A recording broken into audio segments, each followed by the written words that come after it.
आशीर्वाद चालू. हा मी शब्द आपल्या मुखातून मंगळदेव, कारण समजू शकेल का? वास्तविकरित्या तुम्हाला जाण व्हायला हवी होती.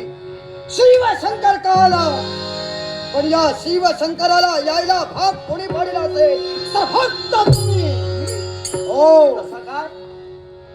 या क्षणी तुमच्या हातून घडणारी कृती, ही कृती कदाचित तुम्हाला मान्य असेल, पण आम्हाला जाणून घ्यायचं आहे.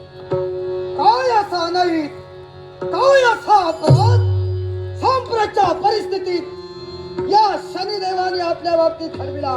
म्हणून भक्ती कार्यात भक्ती तदात्म असणाऱ्या शनिदेवाला भक्तीपासून वंचित करतात. कारण काय लावला? आपण आदि पुरुष आहात, मी तर तुमचाच अंश आहे.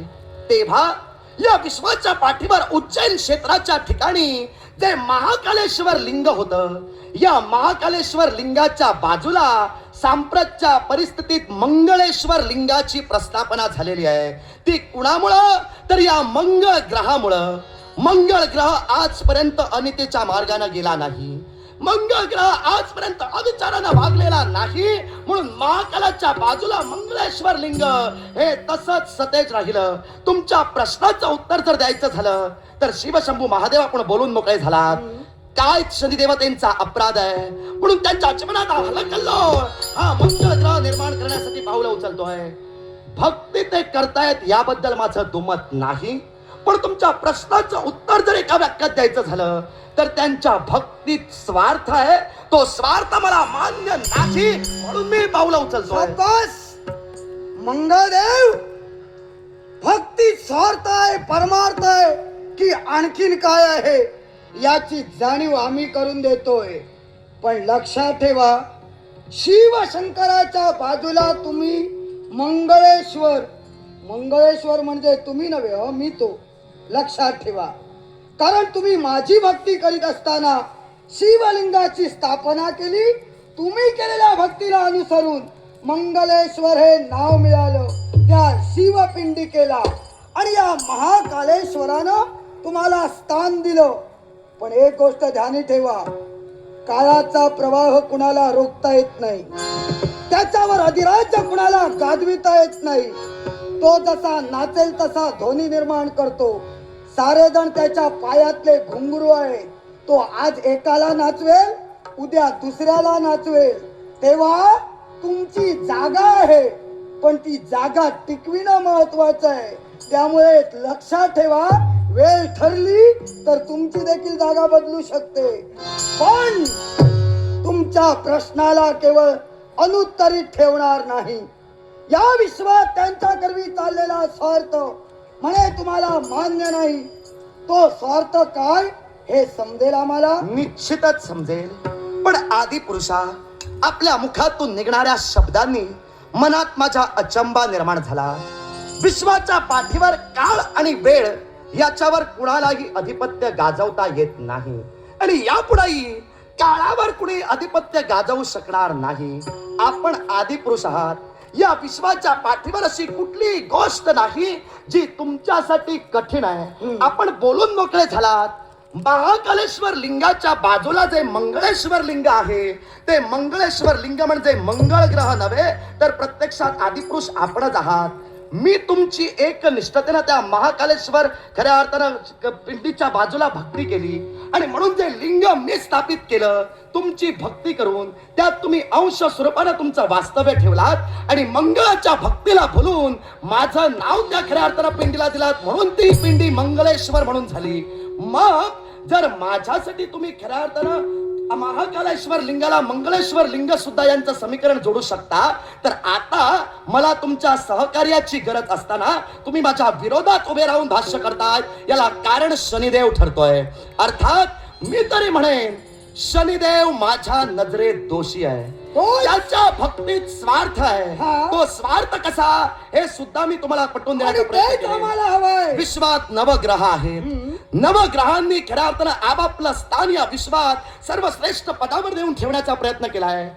ग्रह पदावर जे जे ग्रह खऱ्या अर्थानं आरूढ झाले त्यांनी काहीतरी या विश्वात सर्वश्रेष्ठ असं कार्य घडविलं, म्हणूनच त्यांना ग्रहपद प्राप्त झालं. मी सेनापती प्रत खऱ्या अर्थानं ग्रहमंडलात घुसवतोय. अर्थात मी पराक्रमाचा कारक आहे. हे माझं श्रेष्ठत्व ज्यावेळी मी तुम्हाला पटवून दिलं त्यावेळी तुम्ही मला सेनापती पद दिलात. शनी देवतेंना न्यायाची देवता म्हणून ओळखली गेली. शनी देवतेने या विश्वाच्या पाठीवर असं काहीतरी कृत्य घडलं म्हणून ते त्या पदावर जाऊन पोचले. मग प्रत्येक ग्रह आपल्या कार्याशी निगडित आहे. प्रत्येक ग्रह आपल्या स्थानावर अधिष्ठित आहे. तो त्याच्या श्रेष्ठत्वानुसार प्रत्येक जण त्याच्या स्थानी श्रेष्ठच आहे. मग साऱ्या ग्रहात श्रेष्ठत्व मिळवण्याचा मानस शनी देवतेच्या मनात का उत्पन्न व्हावा? मंगळ ग्रह वाद फक्त श्रेष्ठत्वाचा मनाशी धरून भक्तीपासून त्यांना वंचित करण्यासाठी इथवर आलात. पहिली गोष्ट सांगतोय, तुम्ही जरा खूप पुढे गेलात. कारण न्यायाची देवता अजून शनिदेव झालेले नाही. न्यायाची देवता अजून तरी मी आहे. कारण तो दंड अजून माझ्याकडे आहे. आदिपुरुष तो दंड समजा भविष्यात कोणाच्या हाती गेला तर न्याय व्यवस्था बदलणार. मी तेव्हा तुम्ही बोलून गेलात म्हणून बोललो. ऐका, न्यायाची देवता शनिदेव अजून पर्यंत झालेली नाही. आदिपुरुषा न्याय मीच करतो. लक्षात ठेवा. आदिपुरुषा मी हे बोललो याच्या मुळाशी सखोल कारण होतं. स्पष्ट आता करा. ते कारण मी तुम्हाला स्पष्ट करून सांगतो. या विश्वाच्या पाठीवर काही काळासाठी शनिदेवांचं वास्तव्य हे काक पक्षांच्या सानिध्यात होतं. काक पक्षांच्या सानिध्यात ज्यावेळी शनिदेव होते त्यावेळी शनिदेव ते काक पक्षी म्हणजेच आपले मित्र परिवार आहेत. काक पक्षी हाच माझा परिवार आहे. काक पक्षी म्हणजेच माझं सार सर्वस्व आहे. या मनोधारणेनं काही काळ त्यांच्याशी गुण्या गोविंदानं नांदत होते. एके दिवशी असा प्रसंग घडला. देवराज देवेंद्र खऱ्या अर्थानं देवराज देवेंद्र यांनी आपल्या वज्राच्या सहाय्यानं त्या काक पक्षांवर वज्राचा वार केला आणि त्यायोगे सारे काक पक्षी मृत झाले. शनी महाराज ज्यावेळी काक मातेकडे गेले त्यावेळी काक मातेनं त्यांना सांगितलं, आज मृत्यूला सारे काक पक्षी सामोरे जात आहेत. त्याच्या मुळाशी असणारं कारण देवतांचे राजे इंद्रदेव आहेत. तेव्हा त्या काक मातेच्या या निर्गुण हत्येचा सोड घेण्यासाठी शनी महाराजांनी देवतांवर आक्रमण केलं. देवतांवर आक्रमण केलं आणि शनी महाराजांनी खऱ्या अर्थानं देवतांची त्रेधा उडविली. देवतांची त्रेधा उडविली त्यावेळी सारे देव आपापलं स्थान सोडून खऱ्या अर्थानं जीवाच्या भीतीनं मिळेल त्या मार्गानं पळत होते. त्यावेळी इंद्रदेव तुमच्यापर्यंत आले. तेव्हा तुम्ही इंद्रदेवतेना सांगितलात, ज्या बालकाच्या बाबतीत तुम्ही जी कृती घडवलात त्या कृतीनुसार हा अद्वितीय असा बालक खऱ्या अर्थानं हे सोडा भावनेपोटी करतोय. यात त्याचा दोष आहे असं मी म्हणणार नाही. पण देवतांचं स्थान या विश्वात जर डळमळीत झालं तर सृष्टीचं स्थैर्य डागाळलं जातं. आणि म्हणूनच देवराज देवेंद्रांसाठी शनी महाराजांना आदिपुरुष तुम्ही प्रतिकार केला. तेव्हा तुम्ही काय केलात तर तुमच्या हाती असणारा जगभक्षक या जगभक्षकायोगे शनी महाराजांना तुम्ही मारण्यासाठी जाणार तोच हा शनिदेव जर खऱ्या अर्थानं तुम्ही तुमच्या जगभक्षकांना जर मारिलात तर या विश्वाच्या पाठीवर जे कार्य देवतांना घडवायचंय ते घडवता येणार नाही. म्हणून तुम्ही फक्त त्याच्यावर लात मारलात. तेव्हा शनिदेव स्वर्ग साम्राज्यातून पिंपळ वृक्षावर एका जाऊन पडले. पिंपळ वृक्षावर जाऊन पडले तेव्हा साऱ्या देवतांना तुम्ही घेतलात आणि साऱ्या देवतांना घेऊन तुम्ही त्या पिंपळ वृक्षापाशी आलात.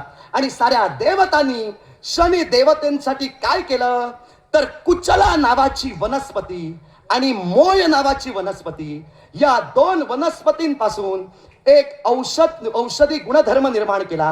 आणि त्यायोगे शनी देवतेंच्या छातीवर तुम्ही जी लात मारलात त्याचं विलेपन केलं गेलं. त्यावेळी तुम्ही सांगितलात, शनिदेव तुझी चूक नव्हती, पण तू जे झटलास तो काक मातेला न्याय देण्यासाठी झटलास. अर्थात या विश्वाच्या पाठीवर न्यायाचा शास्ता म्हणून तुझी ख्याती कीर्ती होईल. मी तुम्ही त्याला दंड दिलात म्हणून सांगितलेलं नाही, पण शनिदेव हे खऱ्या अर्थानं न्यायानं चालणारे आहेत हे तिथून स्पष्ट होतोय म्हणून बोललो.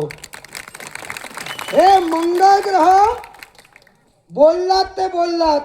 सारं काही मीच घडविलेलं मलाच सांगितलं. त्याबद्दल तुमचे आभार. कारण तो मुद्दा असा उपस्थित शनिदेव मुद्दा तुमचाच होता की न्याय व्यवस्था त्यांच्याकडे असताना अधिक श्रेष्ठपणाची हाव का होईना. निश्चितच मग न्याय व्यवस्था अजून त्यांच्याकडे नाही हेच मी तुम्हाला सांगतोय मी काय म्हणालो? मी फक्त त्यांना स्थान दिलो ते ग्रहमंडळात, कारण या विश्वात त्याआधी त्यांना स्थान नव्हतं. पण ज्या क्षणी हा सांगितलेला प्रकार घडला तेव्हापासूनच शनिदेवांची नियुक्ती ही ग्रहमंडळात झालेली आहे. आदिपुरुषा- त्यांच्या जवळ असणाऱ्या दृष्टीचा वेगळा करून प्रत्येकाच्या राशी भविष्यानुसार, प्रत्येकाच्या प्रार्थनानुसार ते त्याच्या जीवन राशीत जाऊन आपला प्रभाव दाखवितात आणि या विश्वात आपलं कर्म सिद्ध करतात. अर्थात प्रत्येकाच्या पाप पुण्याची जाण ठेवून त्यांना त्यांच्या कर्माची फळं देणारे म्हणून शनिदेव या विश्वात एक ग्रहमंडळातील घटक म्हणून आहेत. आदिपुरुषा- न्याय देवता म्हणून नाही आणि न्याय व्यवस्था चालवत नाही हे पुन्हा सांगतोय. आदि पुरुषा, मी तुम्हाला असं सांगितलेलं नाही की तुम्ही शनिदेवतेंच्या हाती, तुमच्या हाती जो दंड येतो त्यांना दिलात आणि त्यांना न्याय शासनाचं खऱ्या अर्थानं सारं अधिपत्य दिलात. पण शनिदेव न्यायासाठीच आहे ते विधान मी तुम्हाला स्पष्ट करून दिलेलं आहे. शिवाय आदिपुरुष आपण बोलून मोकळे झालात. विश्वाच्या पाठीवर प्रत्येक ग्रह हा 12 राशीतून जात असतो. साऱ्या ग्रहमंडलाचा जर विचार केला तर हे सारं ग्रहमंडल, या ग्रहमंडलात 9 ग्रह आहेत. सूर्य, सोम, मंगळ, बुध, गुरु, शुक्र, शनी, राहू आणि केतू हे 9 ग्रह. या 9 ग्रहांना प्रत्येक ग्रहाला आदिदेवता आणि प्रत्यादी देवता ठेवल्या गेल्या. मग आदिदेवता आणि प्रत्यादी देवता यांचं अधिपत्य हे प्रत्येक ग्रहावर असतं. जरी ग्रहांचे राजे सूर्यदेव असले तरी सूर्य देवावर खऱ्या अर्थानं अधिपत्य कुणाचं आहे तर त्यांचे आदिदेव आणि प्रत्यादेव देव यांचं आहे. आता सारे ग्रह तुम्हाला सांगितले, प्रत्येक ग्रहांचा आदिदेवत आणि प्रत्यादी देवतही तुम्हाला सांगतो. सूर्यदेवांचे आदिदेव म्हणजे रुद्रदेव आपण आहात आणि प्रत्यादी देव म्हणजे अग्नी. सोम म्हणजे चंद्र, चंद्र ग्रहाचे आदिदेव म्हणजे खऱ्या अर्थानं उमा आणि त्यांचे प्रत्यादी देवता म्हणजे जल. मी मंगळ, मंगळ ग्रहाचा आदिदेव कोण तर मंगळ ग्रहाचा आदिदेव म्हणजे स्कंद. प्रत्यादी देवता कोण तर माझी माता भूमी. सूर्य, सोम, मंगळ. हिशोब नीट घाला. हिशोब चुकेल तर सर्व गणित बिघडेल. हिशोबाला जर चुकलो नाही, हिशोबात घालताय तुम्ही, ऐका. कारण हे सर्व इथं सांगण्याची गरज नाही. नाही, याला कारण कारण काय? आहे. इथं वाद निर्माण का होतोय हे सर्व सृष्टीला आधी माहीत झालेलं असताना हे बोलण्याची इथं गरज नाही. मी बोलत तुम्हाला जर का हे बोलायचं असतं, हा सुज्ञपणा या विश्वात आणायचा असता तर हा मार्ग स्वीकारला नसता. पहिली गोष्ट, हे बोलण्यासाठी हा प्रसंग नाही.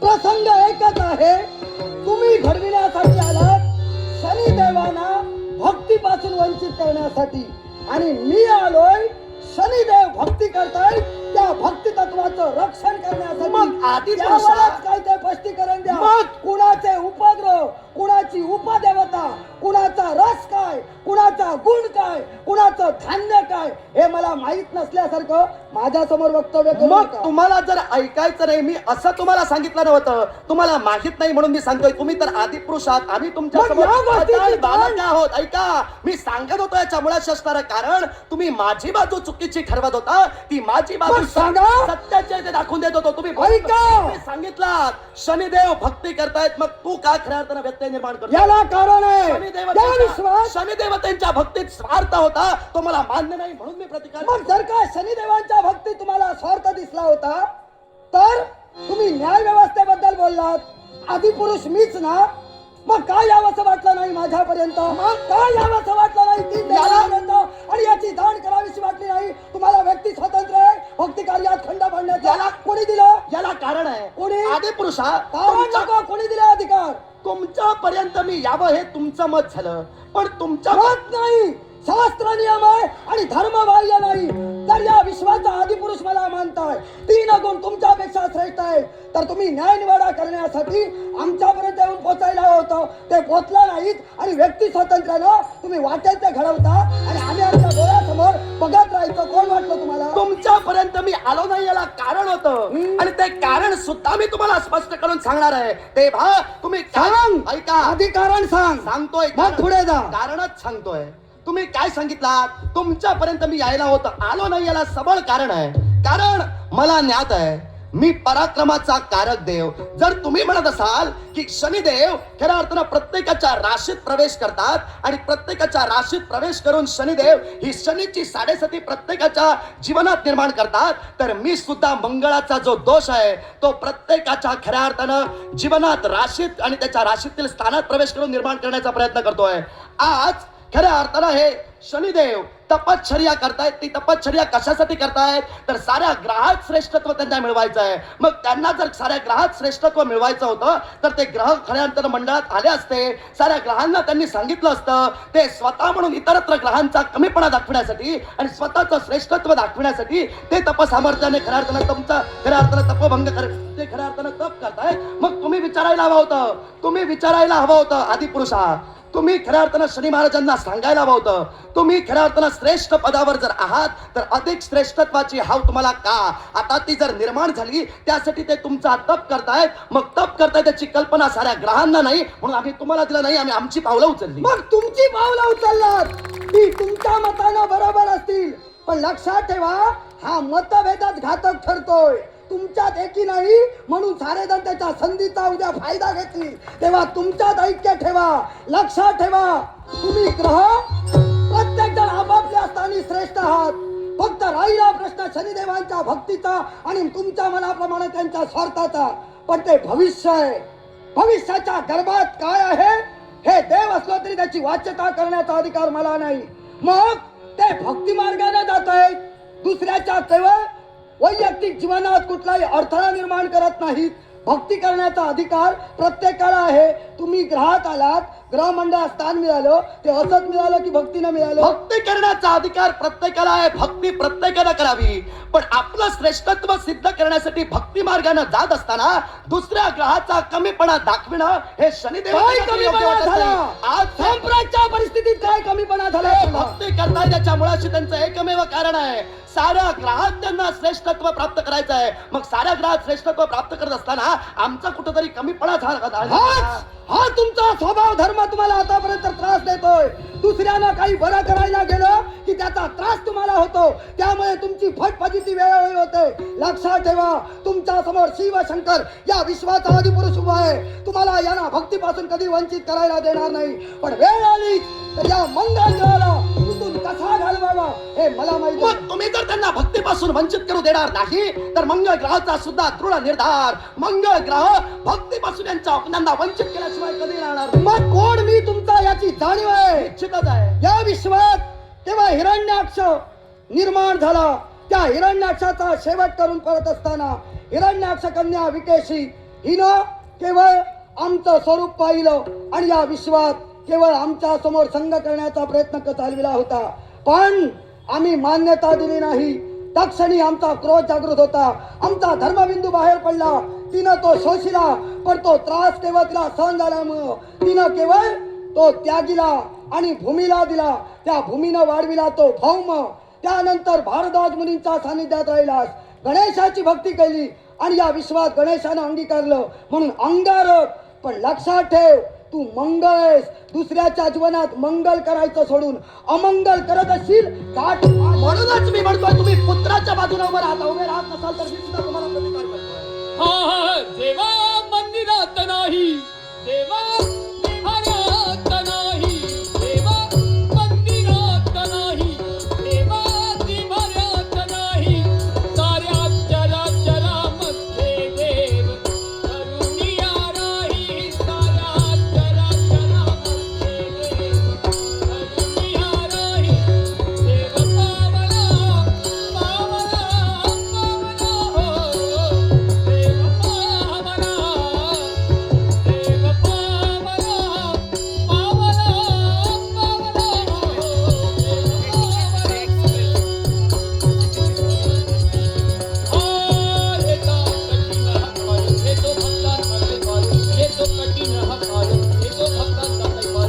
राजा रूपामध्ये येतो बनून आधार संकटात वाचवाया कहावला संकटात वाचवाया पावला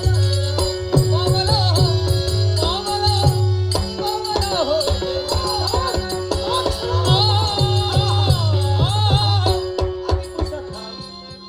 मंगळ ग्रह आपली चूक मान्य करतोय. खऱ्या अर्थानं शनिदेवतेंचा खऱ्या अर्थानं तप भंग करण्यासाठी मी प्रयत्न केला, पण आदी पुरुषा खऱ्या अर्थानं जगभक्ष घाती घेऊन या मध्य ग्रहाच्या शेवटार्थ तुम्ही उभे राहिला. माझी चूक मी मान्य करतोय. यापुढे अशी अनुचित कृती माझ्याकडून घडणार नाही. केली क्षमा, कारण तुम्ही ग्रह मंडळातील आणि देव घटकातील आहात. लक्षात ठेवा, या विश्वात भक्ती तत्व श्रेष्ठ आहे. भक्तीची या योगे देव पाहिजे अंतरी. अर्थात भक्ती जिथं चालू असेल तिथं जर का देवता जरी खंड पडण्यासाठी गेले तरी त्या देवतेची काही होणारी नव्हे. चला, केली क्षमा, अभयदान दिला, क्षमा केला, अनंत जन्माचा ऋणी राहील मी. आपला शब्द दिलाय आपल्याला, या शब्दापासून परावृत्त होणार नाही. आशीर्वाद द्या.